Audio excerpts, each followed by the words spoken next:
இன்றைக்கி நம்ம ஒரு சட்டுன்னு எப்படி ஒரு தக்காளி சாதம் பண்ணுறதுன்னு பார்க்க போகிறோம். அதுக்கு அரிசி எடுத்து ஊற வச்சுட்டேன். அதுக்கப்புறம் தேவையான பட்டை, லவங்கம், சோம்பு, சீரகம், மிளகு இது எல்லாத்தையும் சேர்த்து பொடி பண்ணி எடுத்துக்க போகிறோம்.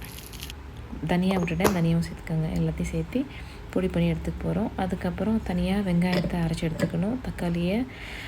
தக்காளி கொஞ்சம் மல்லி இலை, 4 பச்சை மிளகாய் வச்சு தனியாக அரைச்சி அதையும் தனியாக எடுத்து வச்சுக்கலாம்.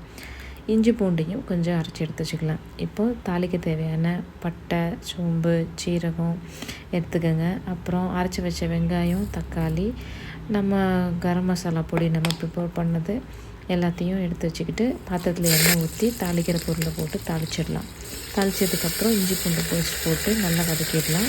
இது கொஞ்சம் நல்லா பச்சை வாசனை போகிற வரைக்கும் வதங்கினதுக்கப்புறம் வெங்காயத்தை அது கூட போட்டு அதையும் அரைச்சதை போட்டு வதக்கி எடுத்துக்கலாம்.